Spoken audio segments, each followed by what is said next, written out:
সুপ্রিয় ষষ্ঠ শ্রেণীর শিক্ষার্থীরা, ইউনিটি এডুকেশন বিডি চ্যানেলটিতে তোমাদের স্বাগতম। এই ভিডিওতে তোমাদের বাংলা বইয়ে 115 পৃষ্ঠারের পুতুল গল্পটি নিজের ভাষায় বলো এবং নিজের ভাষায় লিখো এই ছকটি পূরণ করব। তাহলে চলো শিক্ষার্থীরা, আমরা এই ছকটি পূরণ করি।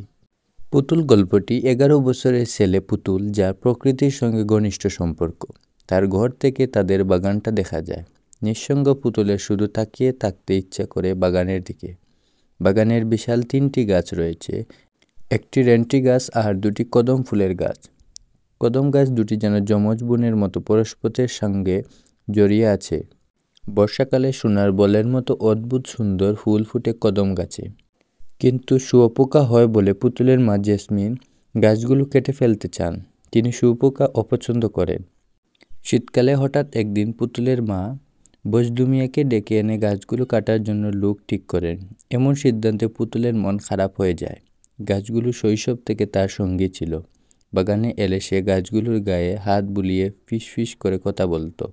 কিন্তু গাছ কাটার সিদ্ধান্ত, তার মনে যে চিন্তা ও অনুভূতি, তা নিয়ে কাউকে কিছু বলতে পারছে না। আজ বাগানের মধ্যে তার বাবা রহমান সাহেব স্নেহমাখা কণ্ঠে তাকে কাছে ডাকেন।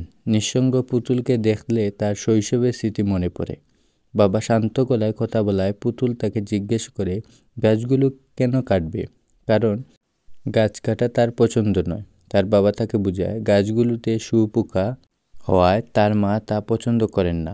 এছাড়া গাছগুলো কাটলে ঘর পর্যন্ত আলো বাতাস ঢুকতে পারবে। কিন্তু তার বাবা এসব যুক্তি দিলে তার মন বিষাদে ভরে ওঠে। তাহলে শিক্ষার্থীরা, এই ছিল তোমাদের বাংলা বইয়ের 115 পৃষ্ঠারের সমাধান। ভিডিওটি ভালো লাগলে অবশ্যই চ্যানেলটি সাবস্ক্রাইব করতে ভুলবে না।